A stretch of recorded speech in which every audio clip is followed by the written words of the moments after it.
Halo sahabat nonton, siapa nih yang penasaran dengan kelanjutan cerita dari drama My Happy Ending? Yuk kita mulai aja alur cerita kelanjutan episode 11 dan 12 ya. Kita melihat bagaimana Arin dan Ayah Jaewon memancing dengan seru bersama. Tapi ada seseorang yang ternyata membuntuti mereka dan mendokumentasikan mereka. Di tempat lain, Yoonjin akhirnya menepati posisi CEO di Dirif. Puas banget kali ya si Yoonjin. Sedangkan Jaewon ada di bangsa rumah sakit jiwa untuk mendapatkan perawatan. Tuan Kwon juga sekarang sudah menjadi menteri. Nggak apa-apa, masih ada waktu buat Jaewon untuk bangkit kembali. Tuan Kwon juga menuntut agar Yoonjin mendapatkan rekaman suara mereka tentang Sungkyu jatuh dari apartemen. Karena itu akan merugikan Tuan Kwon dan Yoonjin di kemudian hari. Di rumah sakit jiwa, Jaewon mulai mendapatkan konseling. Dari saat dia terjatuh ke air, bagaimana dia mendapatkan obat, dan tentang hubungannya dengan Sukyung. Tapi Jaewon tidak bisa menjawab semua pertanyaan dokter dengan jelas, dan mulai bermimpi buruk terus. Dokter Jaewon kemudian kasih saran, agar Jaewon jangan menghindari apapun lagi sekarang. Hadapin aja semua kenyataannya. Lalu malam itu, Jaewon mengingat kejadian 15 tahun lalu, di mana dia melukai dirinya sendiri. Jaewon bahkan mengingat di malam dia terjatuh dari jembatan. Ternyata nggak ada siapapun yang mengejarnya dong. Jadi Jaewon yang menjatuhkan diri sendiri ke air. Kemudian kita melihat Taeju dan Yoonjin mulai akrab nih. Yoonjin mulai ngejar Taeju dengan menanyakan tentang kebiasaan judi Taeju untuk pengobatan istrinya dan hubungan Taeju dengan ibu Jaewon. Tapi Taeju nggak senang hati dengan pernyataan Yoonjin, sehingga dia kayak nakut-nakutin Yoonjin gitu. Tapi Yoonjin mah tetap nggak berkeming dong. Keesokannya, Theo dan pacarnya mengunjungi ayah Jaewon dan Arin. Di sana, dari ucapannya Theo nih, kayaknya Arin bakal dititipin ke orang tua angkatnya Theo di Amerika. Theo juga mengunjungi Jaewon. Mereka ngobrol singkat. Lalu Theo menunjukkan foto Arin agar Jaewon bisa sedikit melepas rindunya. Lalu Jaewon menanyakan, apakah Theo sudah menyiapkannya? Theo kemudian mengeluarkan sebuah buku. Dan Jaewon memberikan pesan kepada Theo untuk mengawasi Yoonjin dan Tuan Kwon. Ternyata Theo menyelipkan artikel-artikel berita yang dia kumpulkan terutama tentang Yoonjin dan Tuan Kwon di dalam buku itu. Jaewon terus mempelajari berita-berita itu dan terus mengobati dirinya di dalam rumah sakit. Sementara itu, Yoonjin kelewat lancang ya. Dia pergi ke rumah ayah Jaewon untuk menemui Arin, memberikan Arin hadiah. Dan dia tanpa izin ngajak Arin pergi. Ayah Jaewon dengan panik akhirnya menemukan Arin. Di sana, ayah Jaewon memperingatkan Yoonjin agar dia tidak menemui Arin lagi. Ayah Jaewon juga melaporkan kejadian ini kepada Theo dan berkata kalau dia harus segera mengirim Arin. Theo pun setuju dengan usul itu. Di kantor polisi, kita mengetahui kalau kasus Sunyong sekarang ditangani oleh Oh Soo-jin. Jadi tadinya kasus itu ditangani oleh Junior Taeju, tapi sekarang Oh Soo-jin lah yang menangani kasus itu. Di tempat lain, Yoonjin meminta agar Taeju menemukan rekaman percakapannya yang dimiliki oleh Sunyong sebelum dia meninggal. Di situ juga, Taeju menunjukkan foto kalau Arin yang sedang berada di bandara dan akan berangkat ke Amerika. Kayak ini yang suka motoin Arin di awal itu tuh bawahannya Taeju deh. Ternyata Yoonjin sudah meramalkan hal ini akan terjadi. Taeju tanya, loh, kamu menginginkan Arin? Terus Yoonjin jawab, Arin itu memang milikku dari awal kok. Dia pikir Arin ini barang kali ya. Gendeng nih cewek satu, apalagi rencana Yoonjin ini ya. Di bandara, Arin dan Jaewon saling mengucapkan salam perpisahan satu sama lainnya lewat telepon. Semoga nggak terjadi hal yang kita tidak inginkan ya sahabat nonton. Beberapa hari setelah itu, Theo kembali mengunjungi Jaewon dan memberikan berita terbaru mengenai Tuan Kwon. Tuan Kwon terus menemui sepuh politisi yang pernah ditemui sebelumnya dan sepertinya menyerahkan sebuah kunci. Kayaknya nih berdua KKN deh. Di tempat lain, Tuan Kwon ingin agar Yoonjin tidak berhubungan lagi dengan Taeju. Tapi Yoonjin berjanji untuk mengendalikan Taeju. Di rumah sakit, sepertinya Jaewon mengalami kemajuan dalam penyakitnya. Dan hari itu, Jaewon didatangi oleh Soo-jin. Soo-jin mengatakan kalau dia akan menyelidiki ulang kasus Sunyong. Dan gak sampai di sana, Soo-jin memberikan informasi kalau sehari sebelum Sunyong meninggal tuh, dia mendatangi Kim Sambum dan memukulinya. Tentu saja Jaewon gak tahu kan hal itu. Kita kemudian dibawa ke 2 bulan yang lalu. Di rumah sakit jiwa, Jaewon mulai merangkai semua puzzle-puzzle peristiwa yang dialami selama ini. Tapi kita nggak dikasih lihat nih, apa yang Jaewon pikirkan sebenarnya. Lalu kembali ke masa kini, Jaewon akhirnya bisa keluar dari rumah sakit besok. Apakah ini berarti Jaewon akan memulai untuk membalas dendam? Akhirnya sahabat nonton, Jaewon udah bisa keluar dari rumah sakit. Dia kemudian berlari malam-malam dan mengunjungi Dirif dengan perasaan sedih. Theo menemuinya dengan hati senang dan memberikan support kepada Jaewon. Mereka juga sepakat untuk mengembalikan semuanya seperti sebelumnya. Kemudian, keduanya pergi ke rumah Jaewon. Theo lalu masuk ke ruangan Sunyong dan melihat skema tentang penyelidikan yang Jaewon lakukan. Di sana, Jaewon mengajak Theo untuk bergabung dengannya. Dan tentu saja, Theo bersedia untuk membantu Jaewon.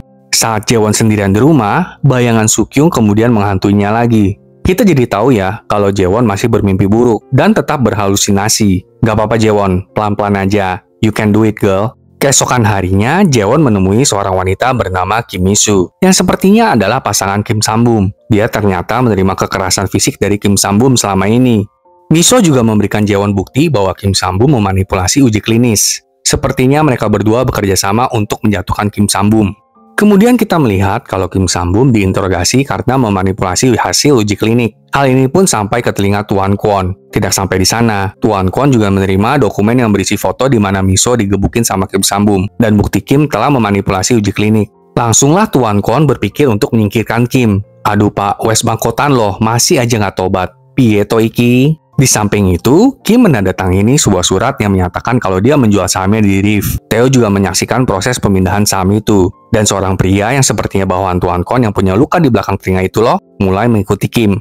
Tanpa merasa bersalah sedikit pun, Kim malahan bersenang-senang di pub. Dan pria yang mengikutinya menyamar sebagai pengantar minuman, lalu menukar minuman Kim. Tidak sampai di sana, saat Kim mau pulang, pria itu malah mengencet Kim loh dengan mobil. Yang sakit jiwa tuh sebenarnya siapa dah? Dan ternyata aksi itu dilihat oleh Jaewon. Kemudian kita juga lihat nih, Jaewon datang ke acara Yoonjin dan memberikan selamat kepada Yoonjin serta Tuan Kwon. Tapi di sana, Jaewon dengan sangat halus menyatakan perang kepada Yoonjin dan Tuan Kwon. Tunggu aja ya, nggak akan lama kok. Yuk Yoonjin, please epic comeback, kita bakal tunggu. Malam sebelumnya, Taeju mengambil surat yang dikirim oleh Jaewon ke Kim Mi-soo dan memberikannya kepada Tuan Kwon. Jadi, Mi-soo dan Jaewon sempat bertukar surat sebelumnya yang mengisyaratkan mereka akan bekerja sama untuk menjatuhkan Kim Sam-bum. Taeju juga ngelaporin hal ini kepada Yoonjin. Jadi, sekarang mereka tahu kalau Jaewon lah sebenarnya yang memprovokasi Tuan Kwon agar Tuan Kwon menyingkirkan Kim Sam-bum.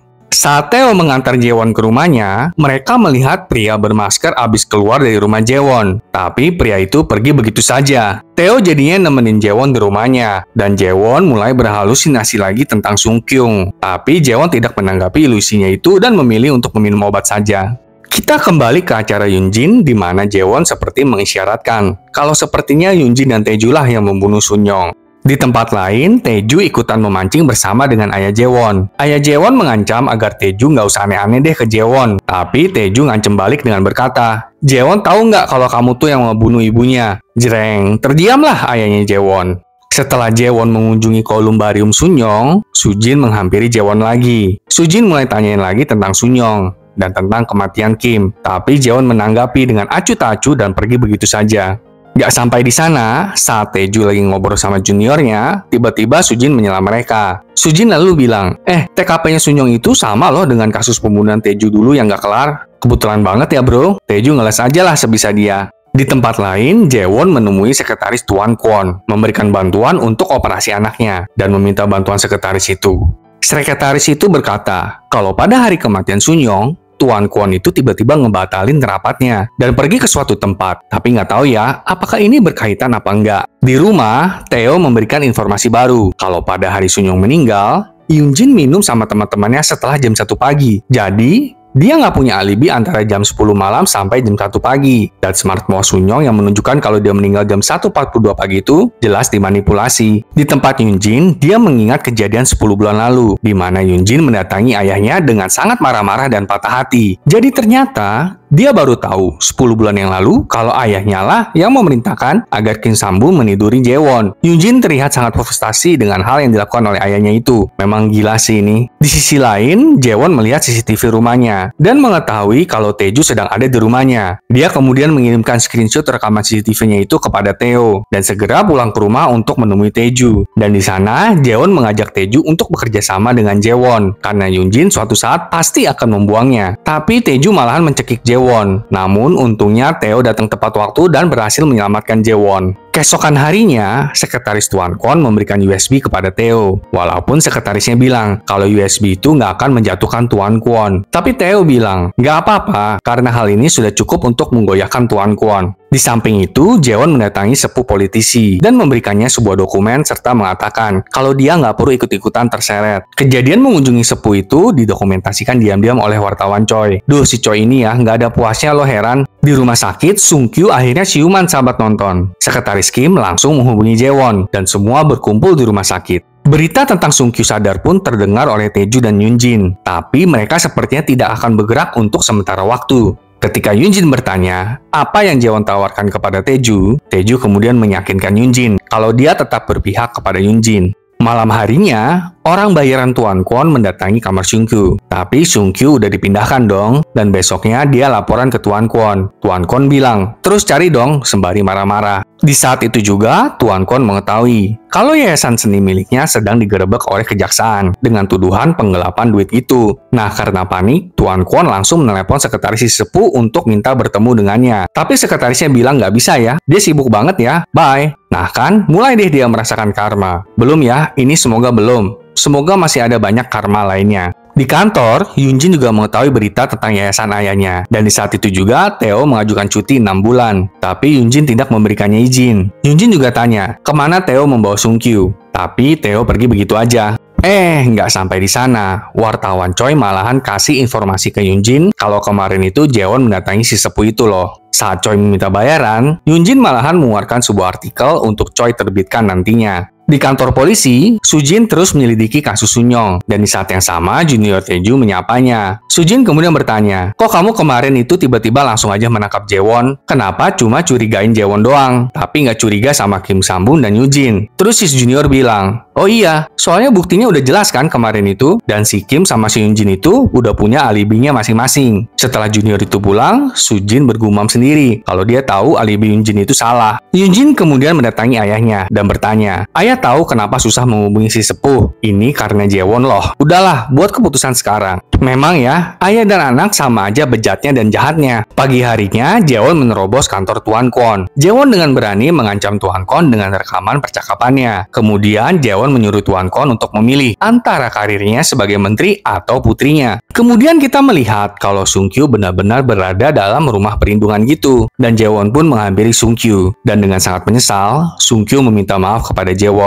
atas perilakunya. Malam harinya, saat Jaewon pulang ke rumahnya, dia memasang rekaman kamera di bajunya. Kemudian, orang bayaran Tuan Kwon mendatanginya dan membius Jaewon. Jaewon pun diikat dan dibawa ke sebuah gudang terbengkalai. Di sana, Tuan Kwon muncul. Tetapi Tuan Kwon nggak tahu kalau di kancing baju Jaewon ada kamera rekaman. Wah, sahabat nonton, udah mendekati akhir ya sepertinya kita. Kira-kira artikel apa yang Yunjin kasih ya? Apakah artikel tentang tes DNA Arin dan Kim? Kalau menurut sahabat nonton gimana? Dan mau tahu cerita kelanjutannya gimana? Saksikan minggu depan ya sahabat nonton. Sampai jumpa!